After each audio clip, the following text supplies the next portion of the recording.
주님의 이름으로 사랑하고 축복합니다. 은혜로운 하루의 시작이요 한 주의 시작되시기를 간절히 소망하고 축복합니다. 오늘은 소선지서의 마지막 말라기 말씀, 구약 성경의 마지막 말라기 말씀으로 오늘 이제 나누게 됩니다. 내 마음과 정성을 다하여 오늘 우리가 그 큰 제목으로 처음은 이 소주제인 경고를 달게 듣기로 말씀을 받기를 원하는데 1절이 경고의 말씀으로 전해지기 때문입니다. 말라기는 구약 성경에 이제 예수님이 오시기 전 400여 년 전에 이제 활동한 선지자로 보여지고 이는 바벨론 포로에서 돌아온 때입니다. 하나님의 종이라는 특별히 이 말라기의 이름의 뜻이 나의 사자, 하나님의 사자를 말씀하는데요. 많은 자료와 제목은 없지만 특별히 예배에 관련된 모든 것들을 예전이라고 하는데 그것에 대해서 오늘 우리가 한 번 더 생각해 보게 됩니다. 특별히 오늘 본문이 그러한 시작으로 일반적으로 말라기는 11조에 대한 이야기로 많이 알려져 있기도 한데 사실상 중요한 것은 오늘 말씀드린 것처럼 마음과 정성이라는 것을 기억하고 하나님이 왜 경고하는지를 오늘 먼저 듣기를 원합니다. 그렇게 이스라엘은 시작됩니다. 말씀을 듣는 걸로요. 하나님의 사자로 세상을 하나님이 원하시는 메시지가 전달이 되지요.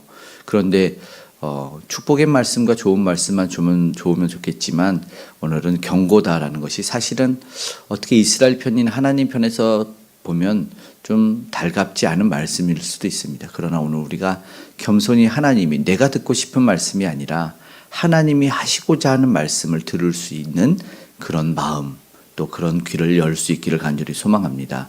중요한 것은 내 기준이 아니라 하나님 편에서 하시는 말씀이기 때문이고 그 하나님 편에서 듣는 말씀이 허락하시는 말씀이 오늘 우리를 회복시키시고 살리시기 때문입니다.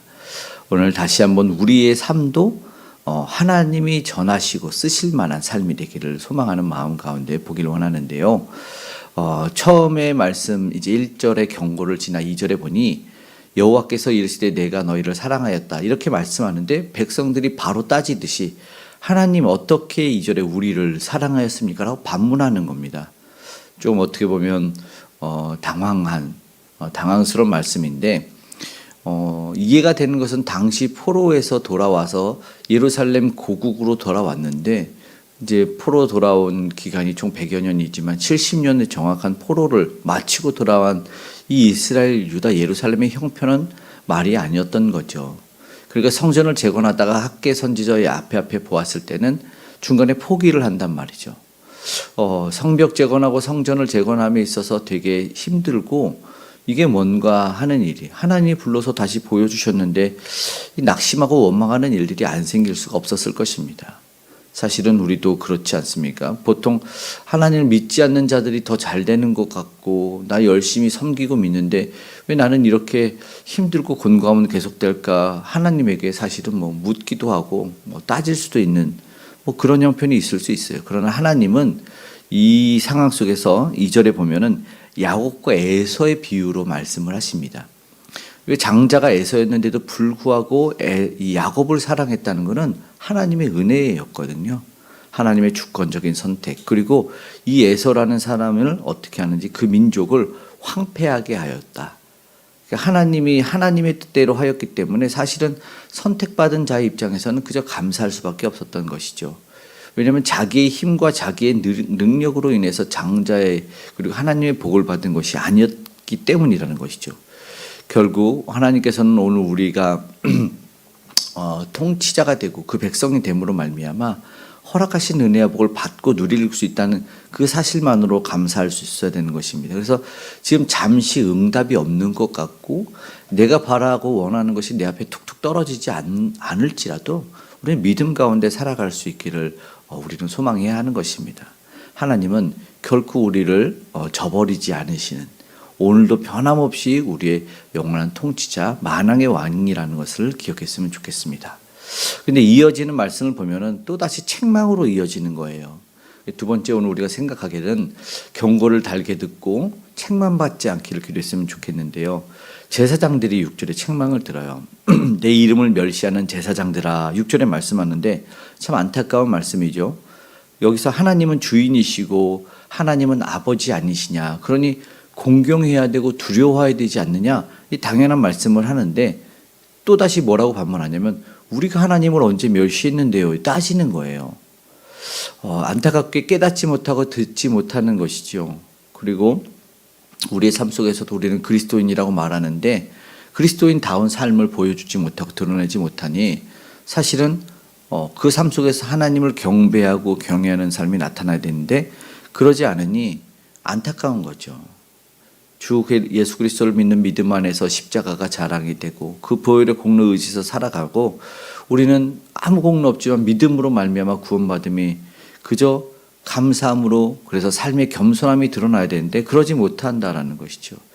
형이나 오늘 우리도 다시 한번 내 기준과 이 작은 현상들 보여지는 것 때문에 하나님이 잠시 책망하는 것에 왜일까 고민해보고 기도해야 되는데 바로 원망과 불평을 쏟아내는 모습은 없는지 우리는 돌아보아야 하고 겸손히 하나님이 왜 그 말씀을 하시는지를 우리는 들어야 된다는 것이죠.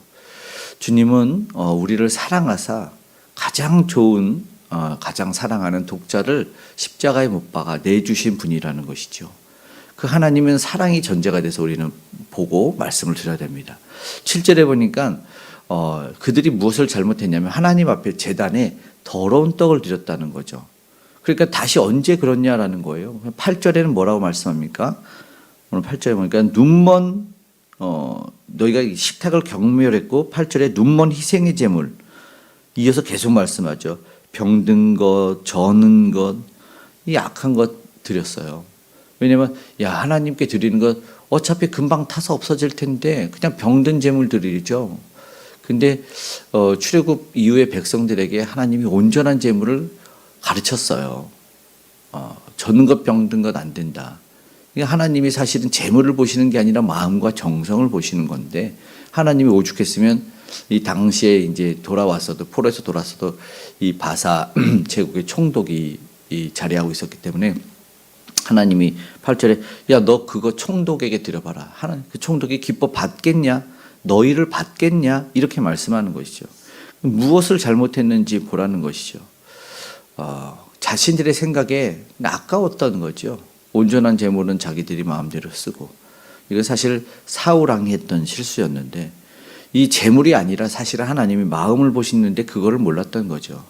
지금 오늘 우리의 형편을 돌아보면 나를 위해서는 귀한 거 마음대로 씁니다. 그러니까 내 오락과 내 향락을 위해서는 물질도 시간도 마음대로 쓰는데 하나님을 위해서는 그런 마음이 없다는 거죠.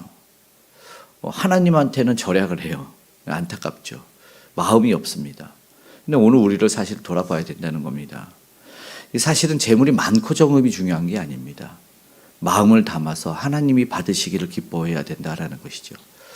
우리 강성교회 이제 서울에 있는 교회를 보면 가끔 이게 조금 자주 종종 볼 수 있는 모습 중에 하나가 헌금함에 사람들이 조용히 눈 감고 서 있는 모습들을 보게 되는데 이 작은 헌금 봉투를 넣으면서 그 앞에서 잠시 멈추고 기도를 드리는 모습들이 좀 많이 연출이 돼요.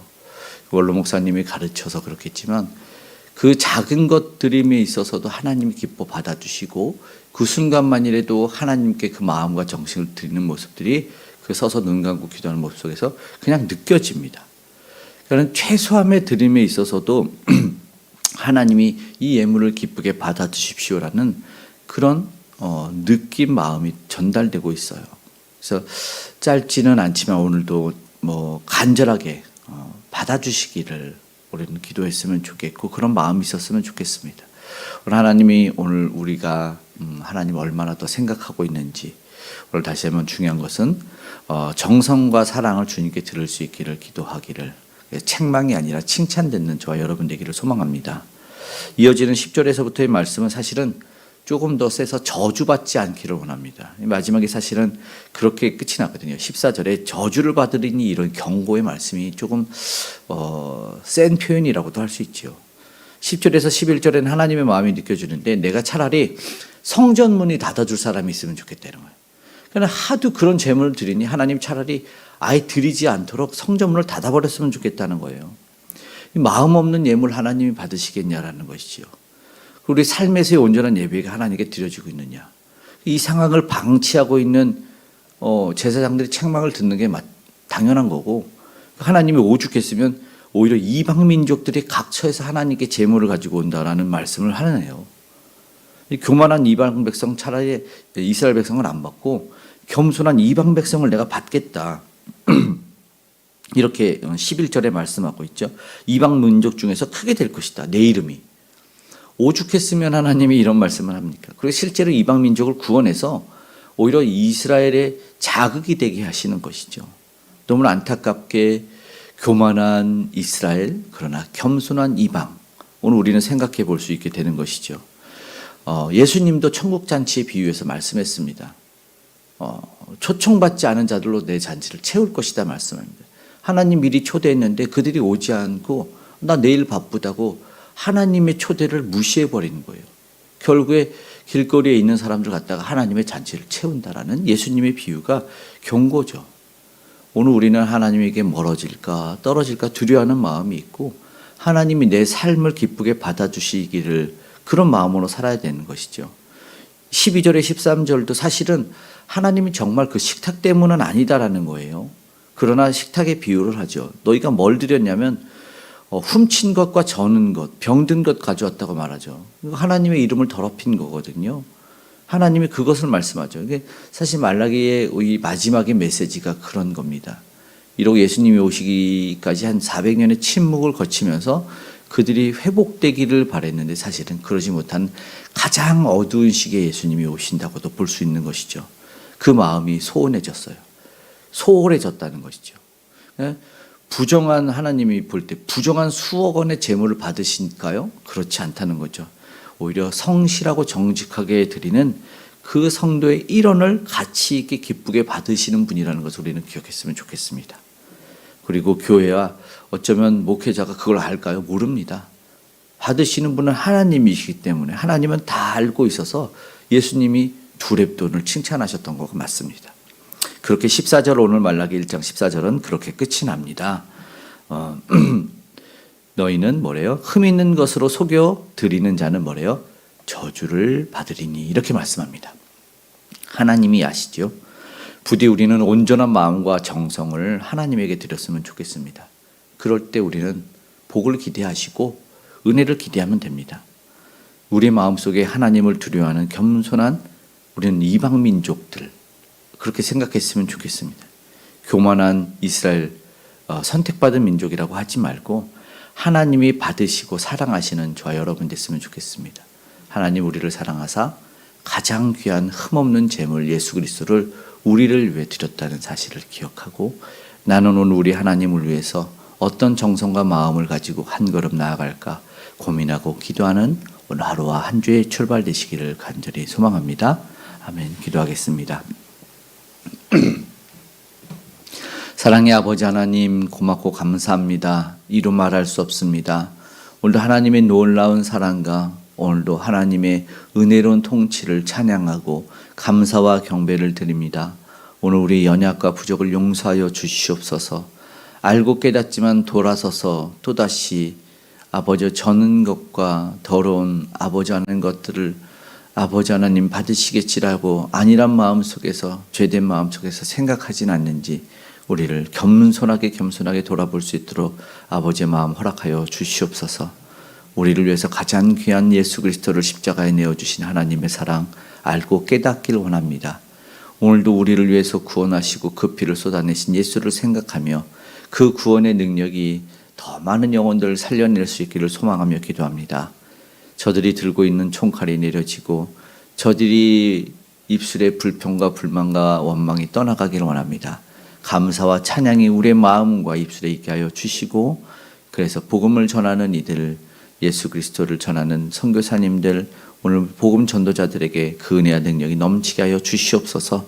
구원받는 백성들 잔치에 참여하는 수가 오늘 많아지기를 소망합니다. 오늘 우리와 동행하시고 기쁨과 평강이 넘치며 하나님이 오늘도 우리를 돌보시고 통치하시며 은혜 베푸심을 알게 하여 주셔서 오늘 우리의 모든 원망과 불평과 불의와 저주와 제약이 떠나가게 하여 주시옵소서. 모든 곳곳마다 떠나가게 하시고 북녘의 우상에서도 그 교만이 떠나가게 도와주시고 아름다운 복음의 통일로 또 은혜로 함께함을 우리 개개인과 가정마다 임하게 하여 주시옵소서. 하나님이 기뻐 받으시는 우리 모두가 되기를 원합니다. 우리 간절한 기도에 받으셔서 특별히 다음 세대가 잘 자라고 성장할 수 있도록 은혜를 더하여 주시고 본이 되는 우리 또한 장성한 아버지 장년되게 하여 주시옵소서. 기도에 응답하시되 가장 좋은 곳으로 허락하셔서 그 개인의 가정에 또 산업의 일터에 함께하여 주시옵소서. 진행되고 준비되는 결혼 예식 가운데 또 하나님 함께 하시고 아프고 힘든 자의 기도 가운데 치료를 더하여 주시기를 간절히 소망하며 고마우신 예수님의 이름으로 기도드리옵나이다. 아멘.